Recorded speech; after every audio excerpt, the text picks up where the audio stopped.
Evening, कोई दिक्कत नहीं है।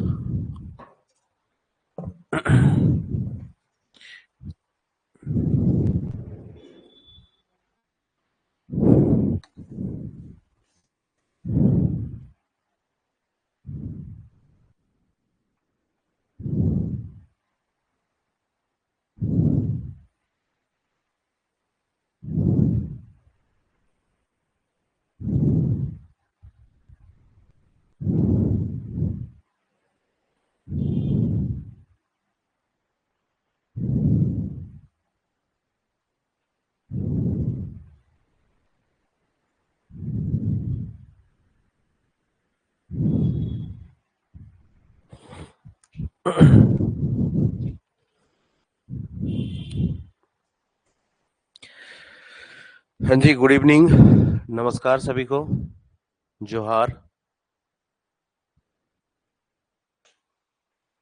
कोबरा स्नेक जैसा क्या आवाज कर रहा है? पंखा चल रहा है भाई, पंखा चल रहा है, फैन।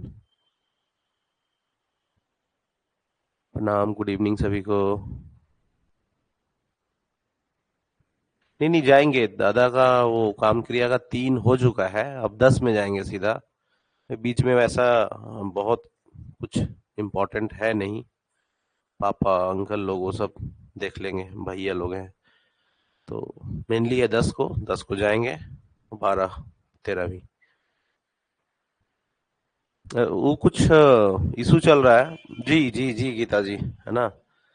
कुछ इशू चल रहा है एप्लीकेशन पे, तो वो इसलिए हो सकता है नहीं आ रहा होगा, बट अब अपलोड हो जाएगा।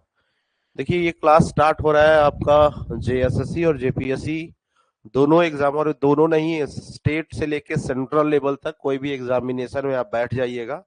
हिस्ट्री जो यहाँ पे मॉडर्न हिस्ट्री में आपको पढ़ा दूंगा, और जो मॉडर्न हिस्ट्री का कंटेंट मैं यहाँ पे दे दूंगा, इससे बाहर कोई परीक्षा में क्वेश्चन पूछेगा नहीं।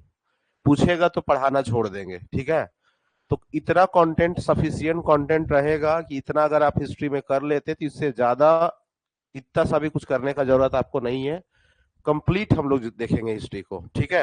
तो कोई भी सेंट्रल लेवल का एग्जाम हो, एसएससी हो, रेलवे हो, जेपीएससी हो, जेएसएससी हो, जहां जाके बैठना है बैठिए, हिस्ट्री के क्वेश्चन बनाइए, यहां से एक भी क्वेश्चन आपका नहीं छूटेगा। इसमें हम लोग मॉडर्न हिस्ट्री को आज स्टार्ट कर रहे हैं, ठीक है।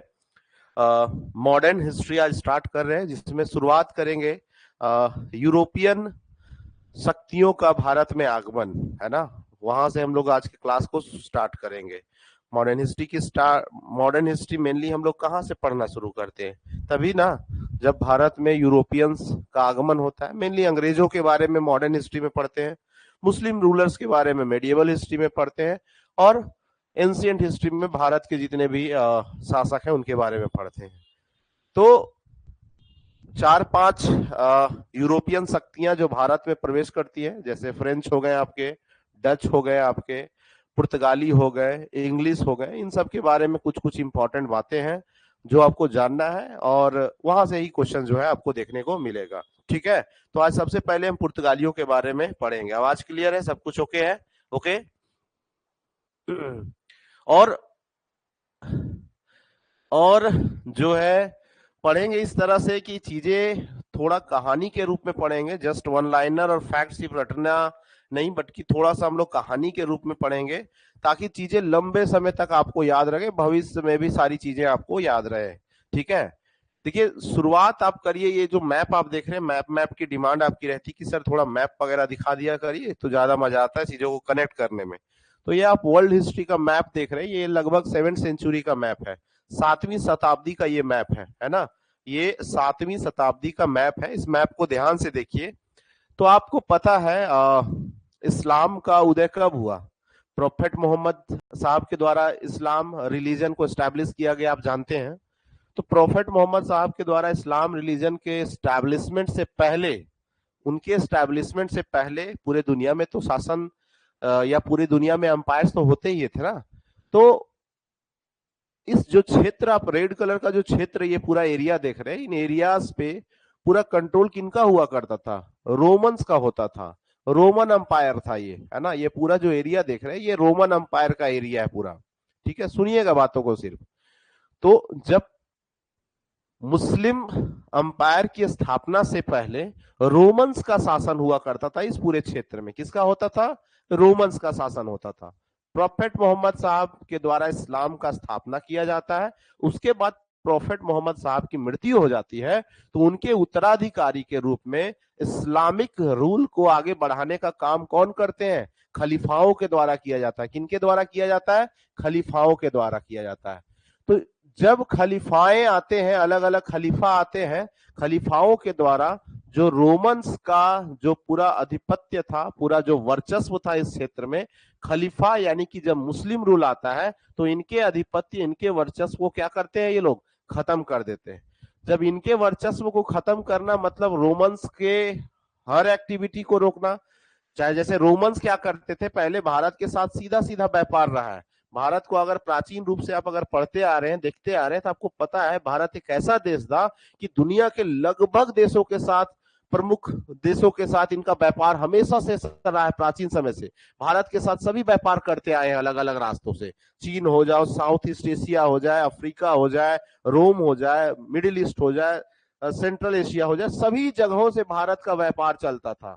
भारत आपको पता है प्रमुख किस चीजों के लिए फेमस होता था? भारत में मसाले बहुत पॉपुलर थे, दक्षिण भारत में, है ना, स्पाइसेस।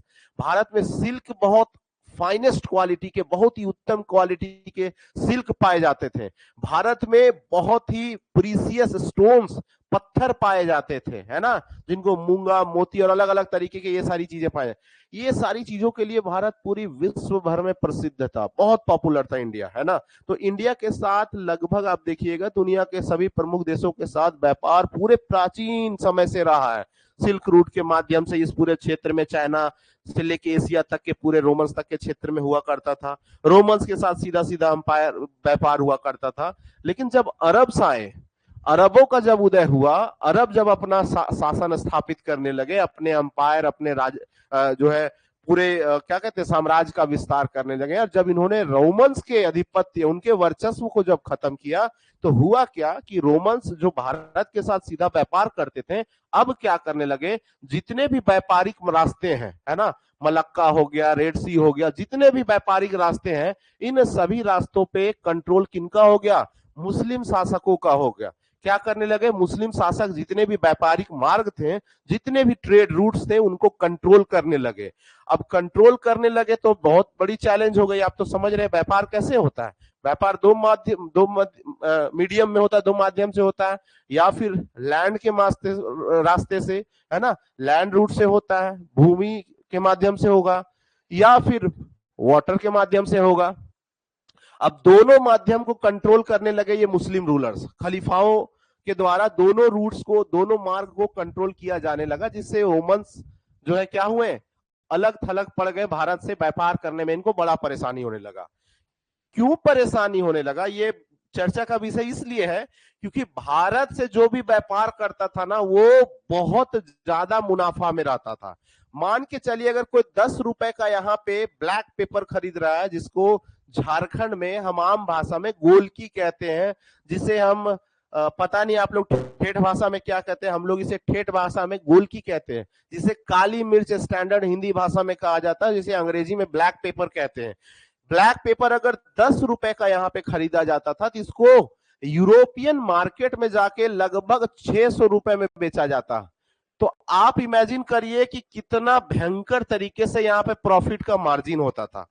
तो ये प्रॉफिट का जो मार्जिन था इतना भयंकर था। इसी कारण भारत के साथ अगर किसी का व्यापार स्थापित हो रहा है या किसी का व्यापार टूट रहा है, तो दोनों का दोनों चर्चा का विषय या चिंता का विषय। तो रोमन्स का ट्रेड तो खत्म होने वाला है, खत्म हो गया। खलीफाओं के द्वारा सारे ट्रेड रूट्स को क्या करने किया जाने लगा, कंट्रोल किया जाने लगा। और यहीं से शुरुआत होती है, यहीं से शुरुआत होती है, जिसको आप बाद में फिर पुर्तगालियों को देखते हैं, वास्को डिगामा के नेतृत्व में, उसकी में बहुत सारे अल्मीडा, कुन्हा, सब पढ़ाएंगे। वो लोग आते हैं भारत में, अंग्रेज आते हैं, डेन्स आते हैं, डेनिस आते हैं, डच आते हैं, फ्रांसीसी आते हैं। सब किस लिए आते हैं? फिर इसीलिए आते हैं जब ये ब्लॉक होता है, आगे चल के ये जो प्रॉफिट होता है, इस प्रॉफिट के लिए ही आगे चल के फिर सारे यूरोपियन पावर भारत में आते हैं। ठीक है, खैर इतना ये बेसिक सा बात था, इसमें कोई किसी को दिक्कत है क्या, है ना?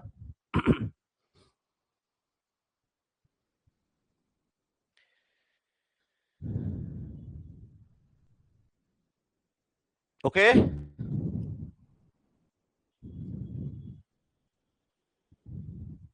ठीक है, समझ रहे हैं ना। खलीफा का हुआ 7वीं शताब्दी की मैं बात कर रहा हूं। आपको पता है ना, प्रोफेट मोहम्मद का जन्म आई थिंक 618 ईस्वी के आसपास हुआ था, एग्जैक्ट मुझे नहीं याद है, शायद 618 ईस्वी के आसपास ही हुआ था। उनकी जब मृत्यु होती है, तो मृत्यु होने के बाद आपको पता है कि प्रोफेट मोहम्मद के उत्तराधिकारियों को खलीफा के नाम से जाना जाता था। खलीफा वो होते थे जो मुस्लिम, पूरे मुस्लिम साम्राज्य का एक हेड होते थे। तो इन खलीफाओं के द्वारा ऑर्डर दिया गया, या खलीफा जब बहुत समृद्ध हुए, जब बहुत पावरफुल हुए, तो रोमन्स का पत्ता काट दिए, उनके वर्चस्व को खत्म कर दिए। इजिप्ट का पूरा क्षेत्र हो जाए, पर्सिया का पूरा क्षेत्र हो जाए, इन सारे एरियाज में इनका कंट्रोल हो गया। जब इनका कंट्रोल हो गया, तो जो रोमन सीधे सीधे भारत से व्यापार करते थे, अब उनके लिए बाधा आ गया। क्यों बाधा आ गया भाई? क्योंकि अब ये मुस्लिम रूलर्स क्या करेंगे, सारे व्यापारिक मार्गों को क्या करेंगे, कंट्रोल करेंगे। अब व्यापारिक मार्गों को ये कंट्रोल करेंगे तो रोमन्स व्यापार कर नहीं पाएंगे, व्यापार नहीं कर पाएंगे तो ये बौखलाहट इनमें देखने को मिलेगी। तो बौखलाहट अभी होता है, लेकिन अभी कुछ कर नहीं पाते हैं। कहानी यहां से आगे बढ़ती है, फिर हम लोग पहुंचते हैं 15th सेंचुरी। इसी 15th सेंचुरी जब 1498 में, 1497 में निकलता है, लेकिन फाइनली 1498 में जब वास्को डिगामा भारत आता है, कालीकट आता है ना, तो यहां से कहानी पहुंचती 15th सेंचुरी में, 15वीं शताब्दी में आप आ जाइए। ठीक है, 15वीं शताब्दी क्यों हम बात कर रहे हैं कि 15वीं शताब्दी का वो समय जब यूरोप का क्षेत्र, यहाँ स्पेन हो गया, पुर्तगाल हो गया, वेनिस हो गया, ये सारे जो यूरोपियन कंट्रीज थे, इस पूरे क्षेत्र में एक पुनर्जागरण का दौर चलता है। अब कहेंगे सर ये पुनर्जागरण क्या होता है, जिसको अंग्रेजी में रेनेसा पीरियड कहते हैं। पुनर्जागरण का दौर वो दौर होता है ना, जब आप अलग अलग क्षेत्र में आप प्रोग्रेस करते हैं। आप जैसे साइंस के क्षेत्र में, है ना, टेक्नोलॉजी के क्षेत्र में, साहित्य के क्षेत्र में, अलग अलग क्षेत्र में आप खूब सारा डेवलपमेंट करते हैं, प्रोग्रेस करते हैं। उसी को आध्यात्म के क्षेत्र में, इन सभी क्षेत्रों में डेवलपमेंट जब होता है, उसी को हम लोग पुनर्जागरण का दौर कहते हैं।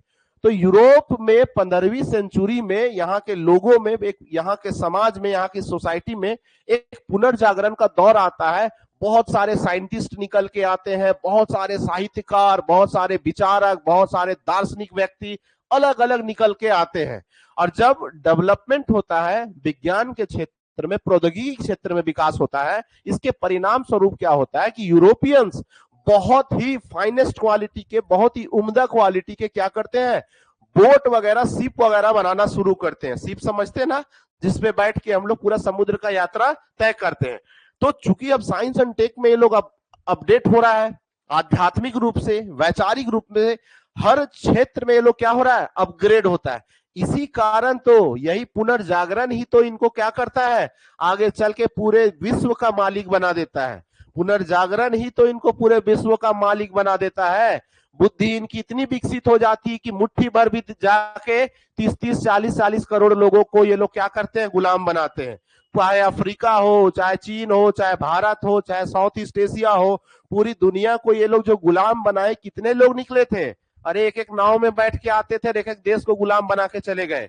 ये पुनर्जागरण का ही दौर था। सब में आध्यात्मिक रूप से, वैज्ञानिक रूप से, साहित्यिक रूप से, शैक्षणिक रूप से, हर क्षेत्र में प्रोग्रेस होना स्टार्ट होता है। जब प्रोग्रेस होना स्टार्ट होता है, और अभी तक तो आप जान ही रहे, खलीफा, मुस्लिम रूलर सब कुछ कंट्रोल कर रहे थे। अब ये चीज तो इनको बर्दाश्त होगा नहीं, सारे व्यापारिक मार्ग कंट्रोल कर रहे थे। तो यहां पे फिर बात आती है कि क्यों ना कुछ एक ऐसा सी रूट ढूंढा जाए, एक ऐसा समुद्री मार्ग ढूंढा जाए भारत के साथ के तरफ, जिससे हम क्या कर सकते हैं, जिसके जरिए हम क्या कर सकते हैं, भारत के साथ व्यापार कर सकते हैं। और इसी उद्देश्य के साथ, है ना, इसी उद्देश्य के साथ प्रिंस हेनरी ये क्या है, ये थे पुर्तगाल के राजा। तो उस समय राजाओं से भी ज्यादा वर्चस्व होता था पादरियों का, पोप्स का, जो क्रिश्चियन धर्म के गुरु होते हैं। तो पोप जो है इस प्रिंस हेनरी को एक बुल देते हैं, है ना। बुल उस समय होता था क्या कि मतलब बुल देने का मतलब एक तरह का उनको क्या कह सकते हैं, परमिशन देते हैं। किसको, राजा को। राजा को कहते हैं कि तुम अपने नियंत्रण में, अपने देख रेख में क्या करो, पूरे विश्व भर में या जहां से भी भारत से जैसे भी हम सीधा एक समुद्री मार्ग का खोज कर सके, इसके लिए अभियान भेजो समुद्री मार्ग में। अब क्या होता है कि प्रिंस हेनरी जो है ये पूरी तैयारी कर लेता है, किस चीज के लिए? समुद्री मार्ग के माध्यम से भारत के लिए एक रास्ता ढूंढने के लिए। ठीक है, इसको क्रिश्चियन से भी सपोर्ट मिलता है, क्रिश्चियन गुरुओं से, क्योंकि इनका कहना था, क्योंकि क्रिश्चियनिटी का भी पुनर्जागरण का दौर चल रहा था, आध्यात्मिक क्षेत्र में भी पुनर्जागरण का दौर चल रहा था, और क्रिश्चियनिटी आप देखिएगा कि बहुत ही साइलेंटली ये लोग, है ना, क्रिश्चियनिटी में आप देखिएगा तो थोड़ा साइलेंटली, लेकिन बहुत अग्रेसिव नहीं, लेकिन साइलेंटली ये लोग धर्म का प्रचार प्रसार करते हैं।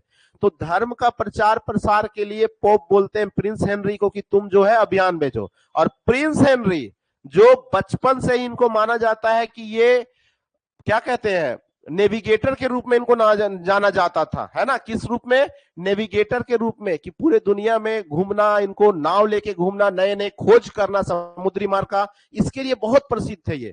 तो ये दो उद्देश्य के साथ प्रिंस हेनरी क्या करते हैं, डिसाइड करते हैं कि हम एक समुद्री मार्ग का पता करेंगे ताकि भारत के साथ हमारा सीधा व्यापारिक संबंध स्टार्ट हो सके, और बहुत सारा प्रॉफिट था, वो तो हम बता ही चुके हैं आपको। और इसी जगह से शुरुआत होती है जब व्यापारिक मार्ग या फिर कहिए समुद्री मार्ग खोज करने की शुरुआत होती है, जिसमें आप फिर आगे चल के अभी हम देखेंगे वास्को डिगामा निकलेगा और फाइनली 1498 में अपना सीप लेके पहुंचेगा कहां?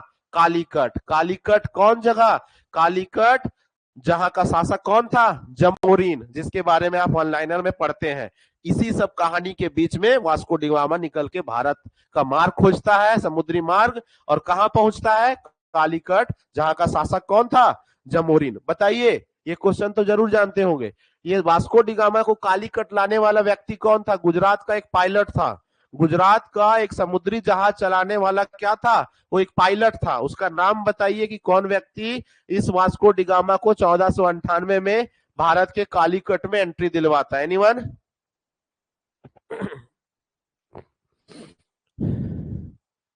बहुत बढ़िया, अब्दुल मजीद, है ना।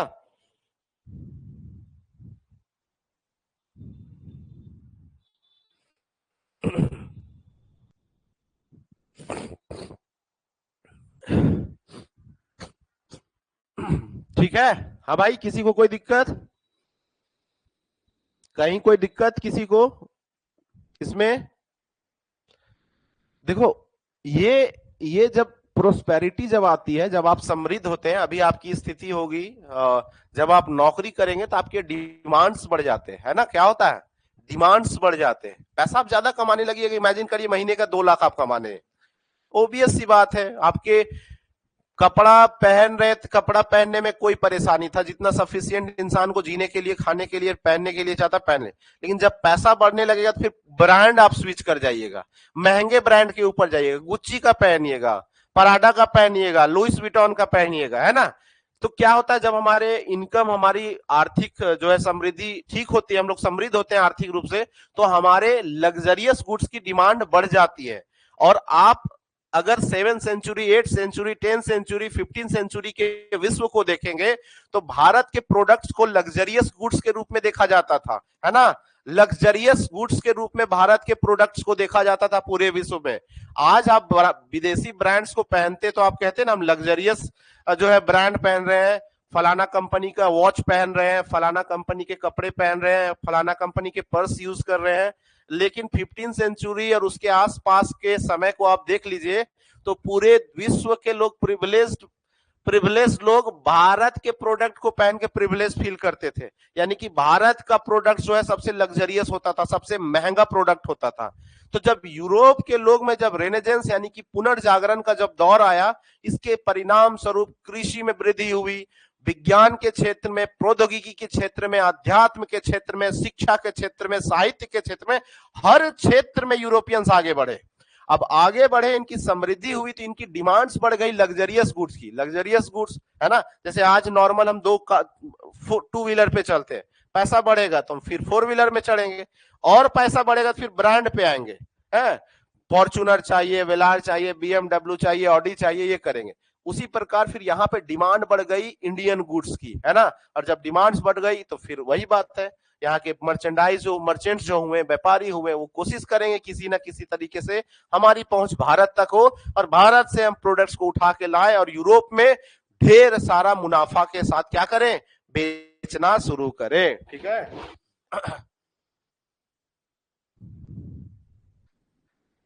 हाँ जी, ठीक है, कोई दिक्कत नहीं होना चाहिए यहाँ तक। तो ये सब कुछ चल रहा था और इसी के बीच में फिर जो है प्रिंस हेनरी जिसको शुरू करता है, जिस अभियान की शुरुआत प्रिंस हेनरी शुरू करता है, एक समुद्री मार्ग खोजने की शुरुआत शुरू करता है वो, लेकिन बीच में उसकी मृत्यु हो जाती है। इस कारण बीच में वो क्या कर देता है, इस चीज को छोड़ देता है। तो यहाँ पे कुछ बातों को लिखा गया है, देखिए क्या लिखा है यहाँ पे। पुर्तगाली भारत में आने वाले, इन सब डेट को थोड़ा बहुत है देख लीजिएगा, है ना। 1498 में आए और 1961 में इनको खदेड़ के भगाना पड़ा हम लोग को। एनीवन, क्या कोई बताएगा क्या कि पुर्तगालियों को गोवा से अंतिम रूप में जब हमने भगाया था तो इस ऑपरेशन एक चलाया था हमने, भारत सरकार के द्वारा एक ऑपरेशन चलाया गया था।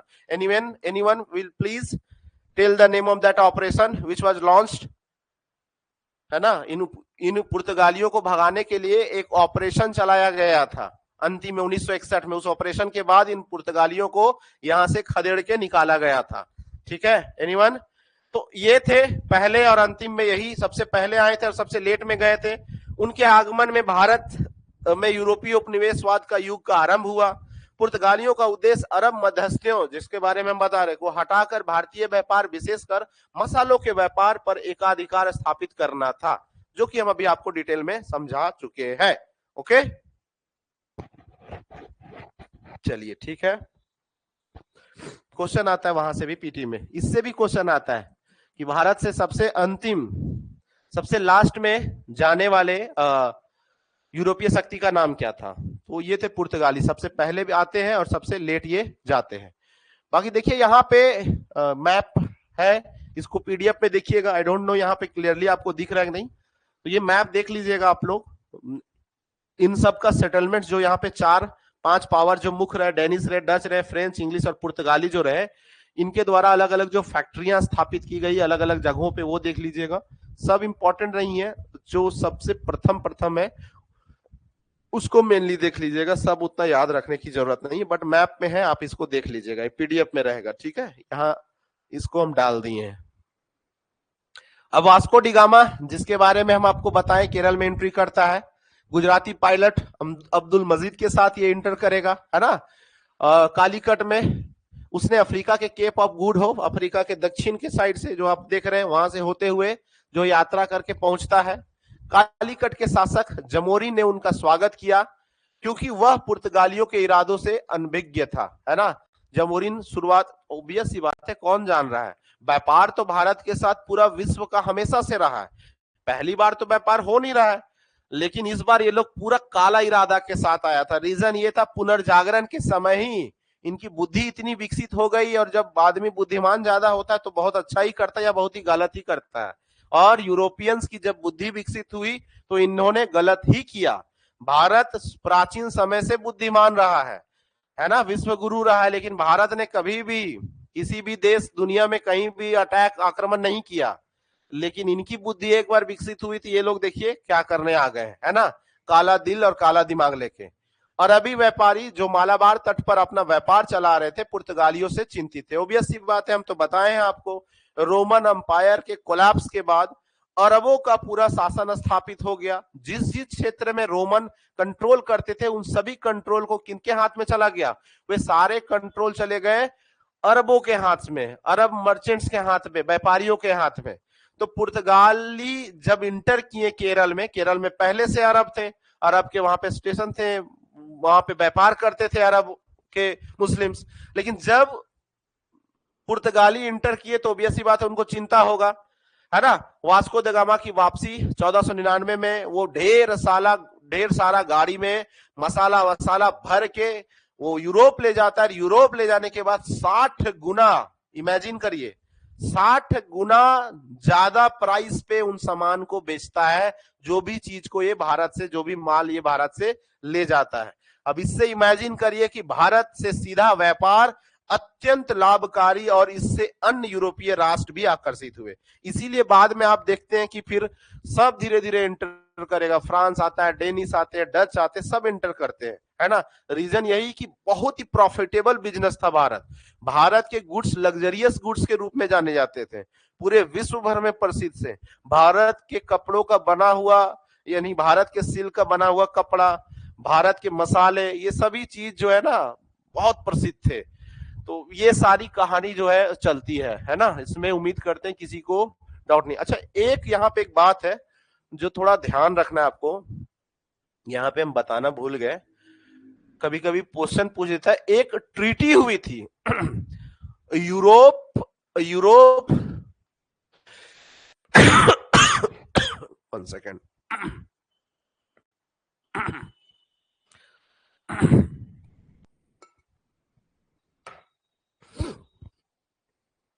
पहला क्लास है, बेस अच्छे से आपका बना देते, फिर हम लोग तेजी से भी बढ़ेंगे, ऐसा नहीं है इसी इतना डिटेल्ड में हम पढ़ाते चलेंगे, मेंस की क्लास नहीं है, लेकिन पहला क्लास है तो थोड़ा बेस बहुत अच्छा आपका बना देते। ये वाला सेक्शन जो है ना हमेशा लाइफ टाइम आपका काम आएगा। बाकी की चीजें, क्विट इंडिया मूवमेंट जो है, रॉलेट एक्ट, ये सारी चीजें तो आप पढ़ते, सिविल डिसओबीडियंस, ये सब तो पढ़ते रहते हैं सभी ने, ये सब में चीजें। यहाँ वाला सेक्शन हमेशा बच्चों का कंफ्यूजन हो जाता है ना। यहाँ वाला सेगमेंट में बच्चे थोड़ा कंफ्यूज हो जाते हैं और फंस जाते हैं, तो क्लियर नहीं हो पाता है, कंटेंट सब जगह मिलता नहीं, तो इसको थोड़ा सा हम लोग, हाँ, एक कंटेंट यहाँ पे हम लोग अभी पढ़ेंगे।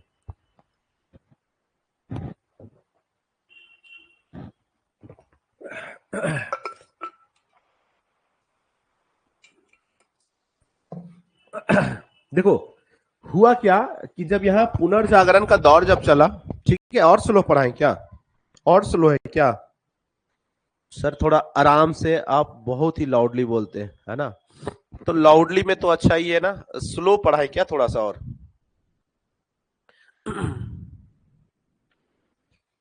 ठीक है, थोड़ा धीरे पढ़ाते, ओके ओके ओके, ठीक है। अच्छा देखो, अभी हम क्या बता रहे थे,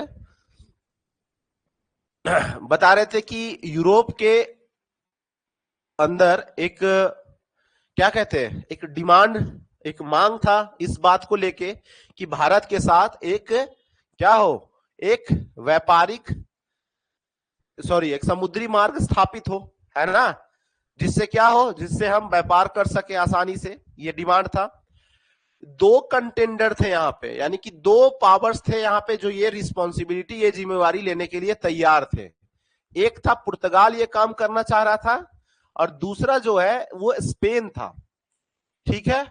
अब दोनों जो है इसके काम के लिए निकलना चाह रहे थे और व्यापारिक मार्ग खोज के व्यापार करना चाह रहे थे। अंततः एक ट्रीटी होती है, एक संधि होती है, जिसको ट्रीटी ऑफ टोडेसिला कहते हैं। क्या कहते हैं? Treaty of Tordesillas. ये ट्रीटी था क्या, ये संधि था क्या?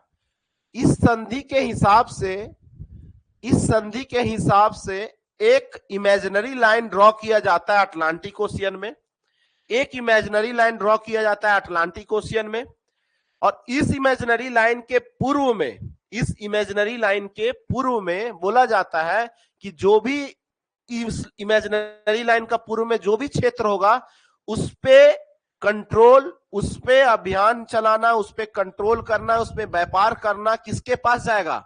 स्पेन के पास जाएगा। और इस इमेजिनरी लाइन के पश्चिम में, इस इमेजिनरी लाइन के पश्चिम में जो भी एरिया होगा वो सब एरिया पे कंट्रोल किसका होगा? पुर्तगालियों का होगा। यानी कि ऑटोमेटिक भारत इस इमेजिनरी लाइन के पूरब में है ना, सॉरी पश्चिम में है, तो ऑटोमेटिक इसीलिए पुर्तगाल जो है भारत की तरफ आता है और स्पेन उधर चला जाता है वेस्ट की ओर, ठीक है।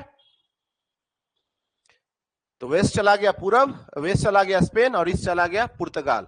ट्रीटी ऑफ संधि, टोर्डेसिला की संधि या ट्रीटी ऑफ, इसको टोर्डेसिला के नाम से जाना जाता है। इतना बस याद रखिएगा।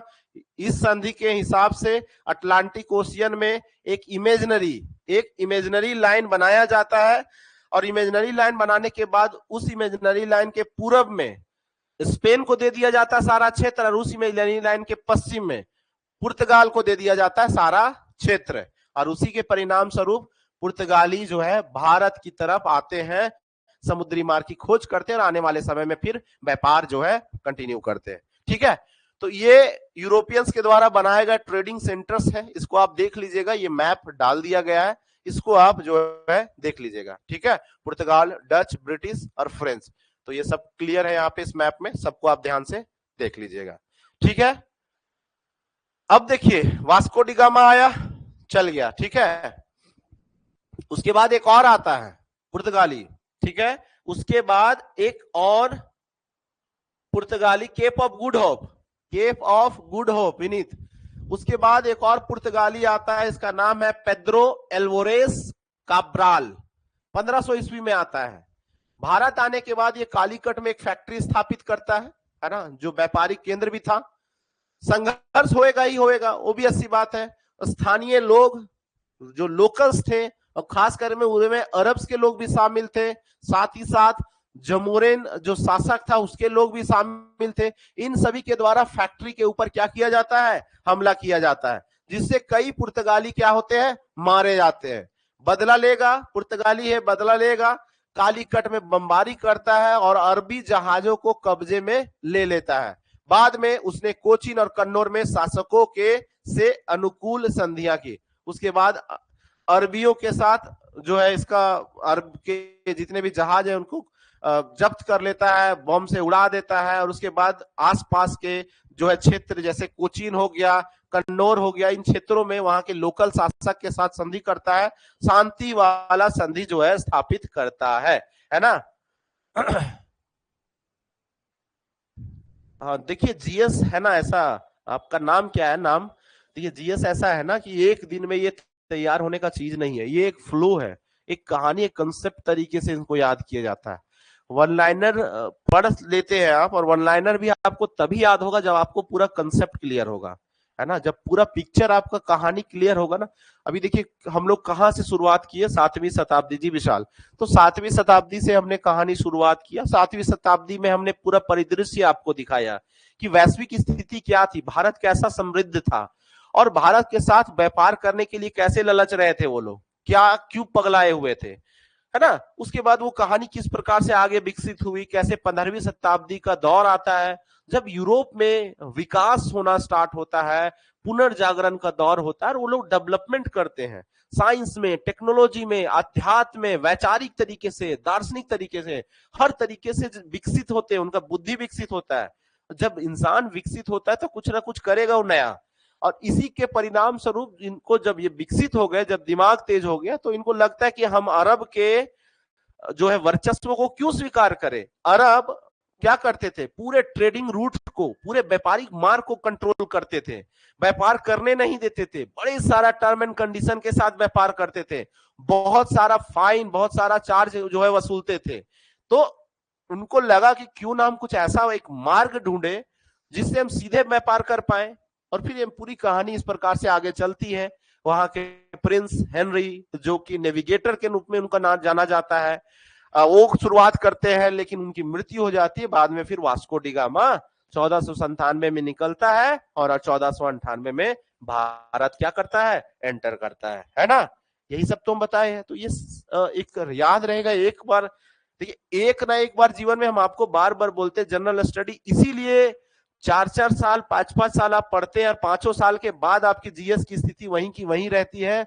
रीजन उसका वही है कि आप कभी भी इसको एक बार कंप्लीट पढ़ते नहीं है। लाइफ में एक ना एक बार आपको जनरल स्टडी अच्छे से पढ़ना ही पड़ेगा, और नहीं तो फिर वही वन लाइनर रटते रहिएगा, कभी कॉन्फिडेंस बिल्ड नहीं होगा, कभी कॉन्फिडेंस बिल्ड नहीं होगा। आपको लगेगा हम पढ़े, लेकिन कॉन्फिडेंस आपको आएगा ही नहीं, ठीक है। चलिए, यहां तक दिक्कत नहीं होगा, उम्मीद करते हैं, है ना। एक बार ठीक से कंसेप्ट के साथ चीजों को पढ़ लीजिए, देखिए लाइफ में आपको फिर नहीं होगा दिक्कत, जनरल स्टडी को लेके फिर दिक्कत नहीं होगा, ठीक है। मैं बैठ के ही पढ़ा रहा हूं, थोड़ा सा, है ना, एडजस्ट करिएगा आप लोग। अब वास्को डी गामा दूसरी बार भी भारत आता है 1501 में। आने के बाद कैन्नौर में ये फैक्ट्री सेटअप करता है, ठीक है। तो ओबियस सी बात है, रिश्ते बिगड़ने शुरू हो गए जब जमोरीन जो कालीकट का शासक था, उसको जब एहसास होने लगा, या अरब्स के लोग जो व्यापारी थे वो बताने लगे जमोरीन को कि ये पुर्तगाली कुछ अलग ही उद्देश्य से भारत आ रहे हैं, है ना। उनका एक सिर्फ व्यापारिक मुनाफा ही उद्देश्य नहीं है, बल्कि राजनीतिक महत्वाकांक्षा से भी वो भारत में आ रहे हैं। जब ये सारी चीजें समझ आता है जमोरिन को, तो पुर्तगालियों के साथ रिश्ते बिगड़ने शुरू होते, क्योंकि बहुत सारी चीजों में वो अलाउ नहीं करते हैं। धीरे धीरे पुर्तगालियों ने कालीकट, कोचीन और कन्नौर में अपने व्यापारिक केंद्रों की किलाबंदी कर ली, और किसी न किसी तरह से हम तो कहें कि ये लोग बहुत बुद्धिमान अब हो चुका है, तो किसी न किसी तरीके से साम दाम दंड भेद लगा के अंततः ये अपने जो भी व्यापारिक केंद्र थे उनका ये लोग किलाबंदी, फोर्टिफिकेशन ये लोग कर लेते हैं। ठीक है, कौन? पुर्तगाली। ये दूसरी बार 1501 में आते हैं, और आते उसमें कोई बहुत विशेष कुछ नहीं होता है घटना, सो नथिंग बहुत सारा कोई याद करने लायक नहीं है, बस 1501 में आता है, बस इतना ही याद रखिए। बाकी ये तो नॉर्मल सी बात है, ये हर बार होगा, जब जब पुर्तगाली भारत आएगा तब तब ये सारी घटनाएं होंगी, क्योंकि ओबियस सी बात है, अब जब समझ गए, है ना। हाँ, जीएस हो जाएगा, ठीक है, जीएस हो जाएगा। कंटिन्यू रहिए, 10-15 दिन मेरे साथ जुड़े रहिए, देखिए आप ठीक फील करेंगे, है ना। अब देखिए दूसरा, वास्को डिगामा के बाद दूसरा गवर्नर जो भारत आता है, इसका नाम था फ्रांसिस द अल्मीडा। बहुत इंपॉर्टेंट है, यहां से क्वेश्चन पूछा जाता है। ब्लू वाटर पॉलिसी आप पढ़े होंगे, ब्लू वाटर पॉलिसी के बारे में जरूर पढ़े होंगे, है ना। इससे क्वेश्चन कई बार पूछा जाता है, ये किसके द्वारा दिया गया था, ये ब्लू वाटर पॉलिसी किसके द्वारा अपनाया गया था? तो ये अपनाया गया था फ्रांसिस द अल्मीडा के द्वारा, है ना, फ्रांसिस द अल्मीडा के द्वारा। तो ये जो इंडियन ओशियन था, जहां से व्यापार सारा होता था, इस पूरे इंडियन ओशियन का मास्टर बनना चाहता था। पुर्तगालियों को पूरे इंडियन ओशियन का पूरा मास्टर बनाना चाहता था। इसी उद्देश्य के साथ इसके द्वारा ब्लू वाटर पॉलिसी को जो है निजात किया गया था। ठीक है, तो भारत का प्रथम पुर्तगाली गवर्नर इसको नियुक्त किया जाता है।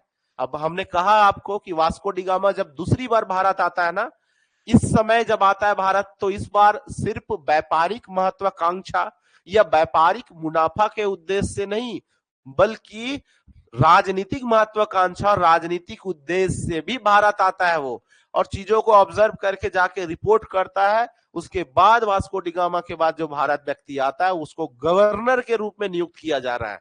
इमेजिन करिए, अभी तक तो व्यापार हो रहा था, लेकिन अब उसको भारत का गवर्नर नियुक्त किया जा रहा है, यानी कि इनकी उद्देश्य, इनकी महत्वाकांक्षा अब व्यापार तक ही सीमित नहीं रह गई, अब ये शासन प्रशासन राज करने का भी अब सोच रहे हैं। उसे अंजदीवा, कोचीन, कन्नौर और किलवा में किले बनाने का आदेश दिया गया, है ना।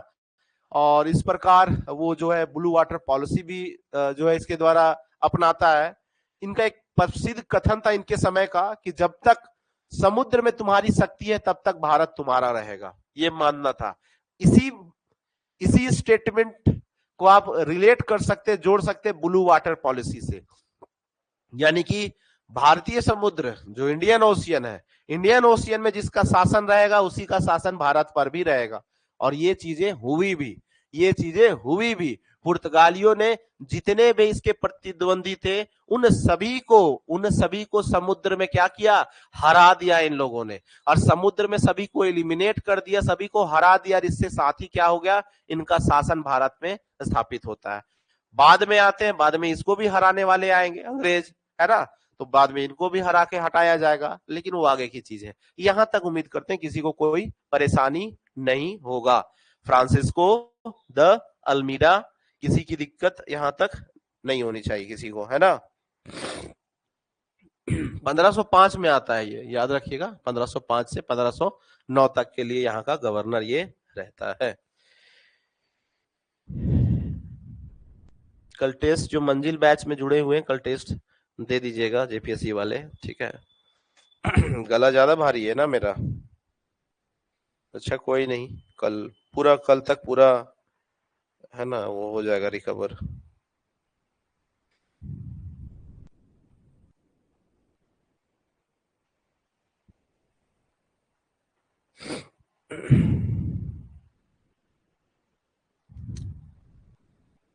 अब क्लास चलेगा, सैटरडे संडे सब क्लास चलेगा, ठीक है।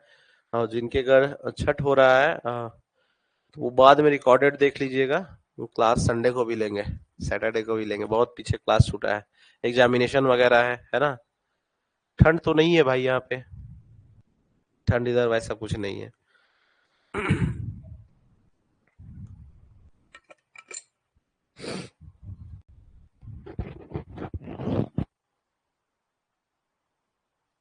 एक एक बार बस वीडियो लगा के सुन लेना ना, पीडीएफ पढ़ोगे या फिर एक एक बार वीडियोस को जो है ना, बस बस शुभम जी एक बार कान में लगा के, है ना, हॉस्टल लॉज वगैरह में रहते होंगे, जब दाल चावल चोखा बनाते हैं उस समय हेडफोन लगा के और एक बार इस वीडियो को सुन लीजिएगा, पीडीएफ देख लीजिएगा।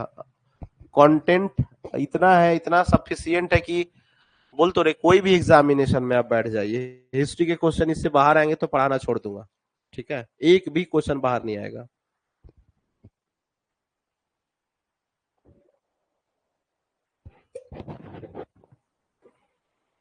टाइमिंग देख लीजिएगा जया जी, टाइमिंग अब ये किया जाएगा, आपको इन्फॉर्म कर दिया जाएगा। जेपीएससी में 5 सवाल पूछेगा मॉडर्न से, तो अभी स्टार्टिंग है, थोड़ा बेस बिल्ड कर रहे हैं, फिर आगे तेजी से बढ़ेंगे, है ना। गर्म पानी पी रहे हैं, गर्म पानी पी रहे हैं।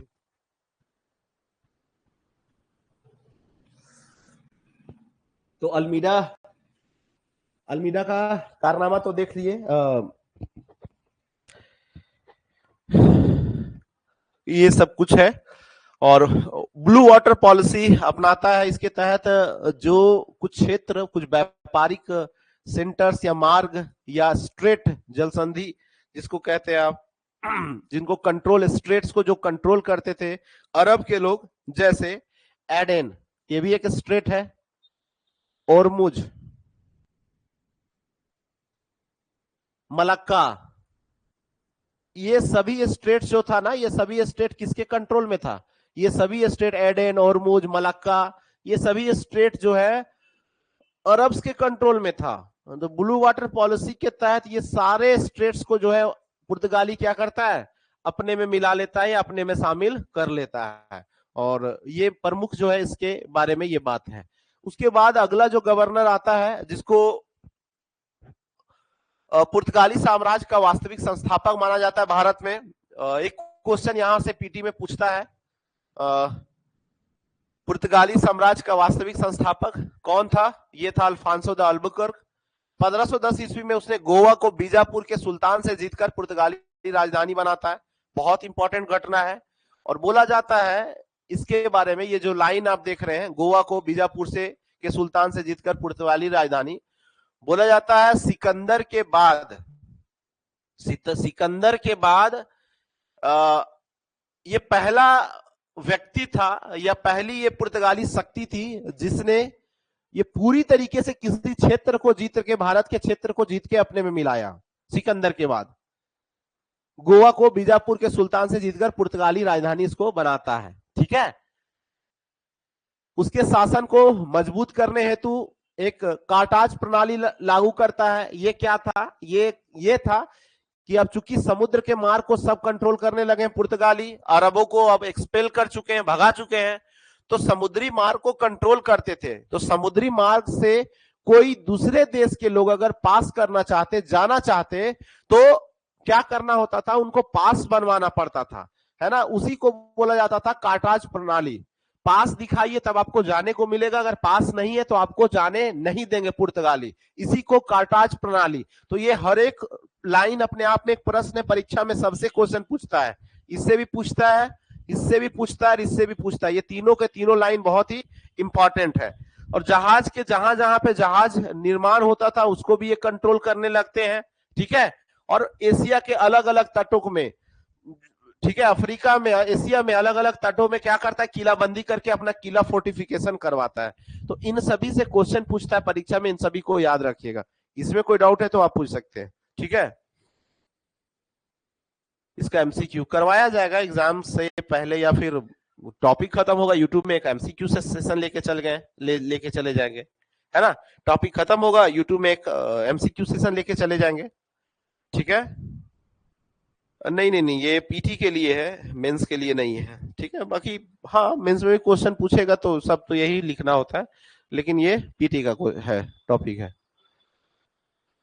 तो ये देखिए, ये सभी अरब के कंट्रोल में था। फारस की खाड़ी हो गई, है ना, मलक्का, मलाक खाड़ी हो गई, ओरमुज हो गया, एडेन हो गया, इन सभी जगह पे जो है पुर्तगाली प्रभुत्व को स्थापित करने का काम करते हैं, स्थानीय विवाह को प्रोत्साहित करते हैं। आप सुने होंगे, कभी ना कभी हिस्ट्री में जरूर पढ़े होंगे कि इसी के समय ये काम होता है। ये बोलता है कि अगर भारत में शासन स्थापित करना है तो एक तो तरीका है शक्ति से, और दूसरा एक मेथड इस्तेमाल किया जा सकता है कि भारत की महिलाओं से शादी करो और शादी करके यहीं पे बस जाओ, कॉलोनीज बनाओ, बढ़ाओ, अपने पॉपुलेशन को बढ़ाओ, और इसको बहुत ज्यादा प्रोत्साहित करता है ये गवर्नर। ठीक है, तो ये वाला पॉइंट भी याद रखिएगा, इससे भी क्वेश्चन पूछता है। भारत में पहली यूरोपियन शक्ति या पहला गवर्नर जिसके द्वारा सती प्रथा को बैन किया गया था वो भी यही था। ये सभी प्रश्न परीक्षा में पूछे गए हैं और पूछे जाने की संभावना है। कृषि सुधार करता है, यानी कि कृषि सुधार में यहाँ पे जो प्रोडक्शन होता था अलग अलग चीजों का, उसमें प्रोडक्शन में उसके उत्पादन में बदलाव करवाता है, और यहाँ पे तंबाकू के उत्पादन, काजू के उत्पादन, नारियल के उत्पादन को क्या करता है, प्रोत्साहित करता है। आज भी दक्षिण भारत में आप चले जाइएगा तो इन सब का जबरदस्त तरीके से उत्पादन होता है। ये किसकी देन है? ये पुर्तगालियों की ही देन है। किसकी देन है? पुर्तगालियों की ही देन है। अभी दक्षिण भारत गए थे ना, दो चीज से तंग आ गए, एक कड़ी का पत्ता आपको पता होगा शायद, और एक नारियल। सब खाना नारियल में ही, मसाज भी नारियल से करो, नारियल के तेल में सब्जी भी बनेगा, नारियल का पानी भी पियो, नारियल भी खाओ, नारियल का मलाई भी खाओ, नारियल नारियल नारियल, है ना। नारियल और एक कड़ी का पत्ता। तमिलनाडु गया था अभी मैं, कड़ी का पत्ता हर चीज में, चिकन हो, मछली हो, अंडा हो, सब्जी हो, कुछ भी हो, कड़ी का पत्ता इज मैंडेटरी। छोक कड़ी के पत्ते से लगाते सभी चीजों में। दो चीज मैंडेटरी है दक्षिण भारत में, सब सब चीज में मिलेगा आपको कड़ी। इधर हम लोग खाते हैं, इस लेवल तक नहीं खाते हैं, इसका सेवन इतना नहीं करते, वहां पे बहुत ज्यादा सेवन करते हैं लोग इस सब का। ठीक है। 1515 में मृत्यु होता है, मृत्यु होते होते, इसीलिए इसको रियल फाउंडर बोला जाता है, वास्तविक संस्थापक बोला जाता है। इसकी मृत्यु होते होते तक पुर्तगालियों का पूरी तरीके से कह सकते हैं एकदम स्थापित कर देता है, एक साम्राज्य स्थापित कर देता है, एक शक्ति के रूप में स्थापित कर देता है। इसीलिए इसको रियल फाउंडर, वास्तविक संस्थापक माना जाता है पुर्तगाली शक्ति का भारत में। 1515 में इसकी मृत्यु हो जाती है। कोई डाउट?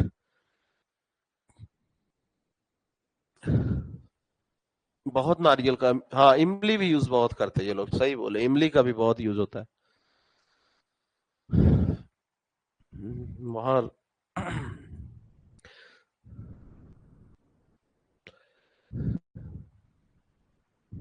देखिए, ठीक है,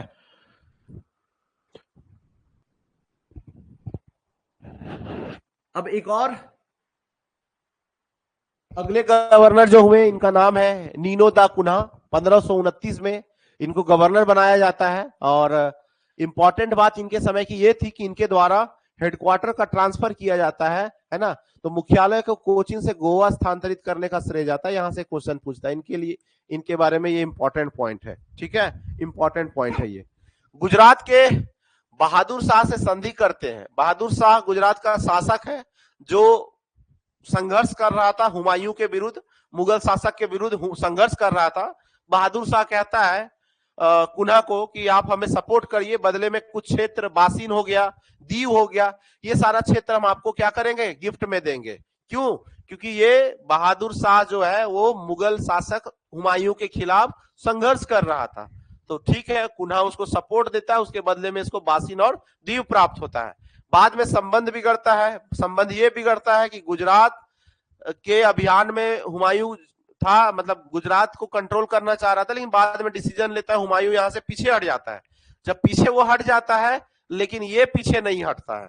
तो बस वही बात है, बहादुर शाह सोचता है कि हमको जरूरत ही नहीं है इसका, और वो कहता है तुमको जरूरत तुमको नहीं है, लेकिन हमको तुम्हारा जरूरत है। बस संघर्ष होता है, संबंध बिगड़ता है। 1537 में बहादुर शाह की हत्या कर दी जाती है। बहादुर शाह की हत्या कर दी जाती है। उसके शासन में पुर्तगालियों ने सेठ, दमन, बॉम्बे, सेंट थॉमस, नागपट्टिनम और हुगली में बस्तियां बसाई। इस प्रकार पुर्तगाली व्यापारिक और सैन्य नेटवर्क में पूरे भारत में फैल गया। ठीक है, तो ये जो है नीनो दी कुन्हा के समय, नीनो द कुन्हा के समय की घटनाएं हैं। ठीक है,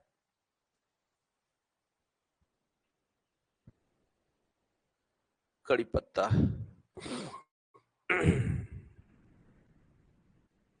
इसी के बारे में था ना पॉपुलर की संबंध सुधारने के लिए जो है उसको एक नाव में इनवाइट करता है, कुन्हा एक शिप में बुलाता है कि आओ तुम यहाँ पे और तुम्हारे साथ क्या करेंगे, मतलब समझौता करेंगे और बातचीत करेंगे, और वहां शिप में बुलाता है और धोखे से जो है इस बहादुर शाह की हत्या कर देता है वो। ठीक है, तो ये भी एक टर्निंग पॉइंट माना जाता है ना यूरोपियन शक्तियों के इतिहास में। तो ये सारी जो है चीजें संबंधित है किससे, कुन्हा से संबंधित है। तो ये पुर्तगाली के बारे में जो मेन मेन बातें थी हो गई। अब इसके प्रशासन, धार्मिक या और भी चीजें अलग एस्पेक्ट है उसके बारे में कल हम लोग थोड़ा देखेंगे, और आगे फिर अगले शक्ति के तरफ चलेंगे, अलग यूरोपियन शक्ति की तरफ चलेंगे। ठीक है, कोई डाउट आज के क्लास में? देखो भाई सिंपल सी बात है, अगर तुम्हें वन लाइनर पढ़ना है और शॉर्ट में चीजों को पढ़ना है तो हमको पढ़ाने में कोई दिक्कत नहीं, इतना डिटेल, इतना कहानी, कोई प्रॉब्लम नहीं, हम एक क्लास में सबको समेट देंगे।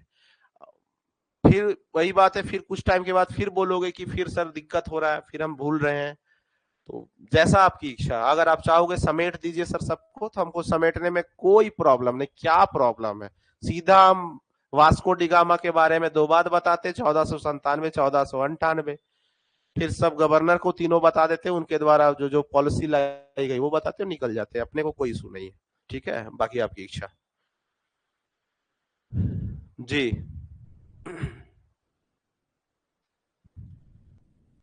आप, क्योंकि भविष्य में आप परीक्षा कोई भी दे दोगे, एक बार चीजें सब आपकी क्लियर रहेंगी तो भविष्य में कभी दिक्कत नहीं होगा, है ना।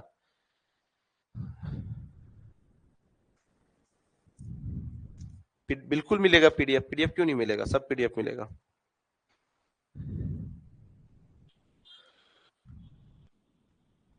अभी तुरंत का पता नहीं आनंद, बट मिल जाएगा।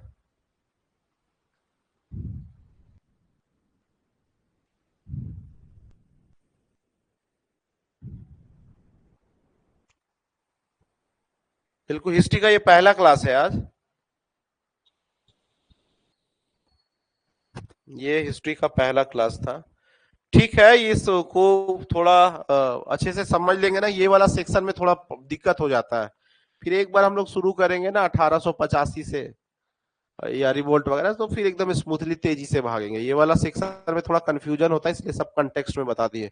अगला क्लास थोड़ा स्पीड बढ़ेगा, ठीक है, और हो जाएगा। उधर दिक्कत नहीं होगा, उधर कुछ है ही नहीं फंसने लायक, चाहे पार्टीशन ऑफ बंगाल हो, 1885 हो, रॉलेट एक्ट हो, तो भी हो, सब में दिक्कत है ही नहीं कुछ। पढ़े भी है बहुत, सुने भी है आप, तो उसमें फंसने जैसा नहीं है कि क्लास में चाहेंगे तो बहुत सारा कवर अप हो जाएगा, है ना। इधर है यहाँ पे जो फंसते हैं बच्चे, समझते नहीं है। तो ये वाला सेक्शन यूरोपियंस का थोड़ा सा अच्छे से हम लोग पढ़ लेते हैं, फिर हम लोग थोड़ा सा इसको आगे तेजी से भी करेंगे, ठीक है। चलिए चलिए ठीक है फिर, ओके ओके, चलिए थैंक यू एवरीवन, मिलिए कल, है ना, कल मिलते हैं। चलिए थैंक यू थैंक यू।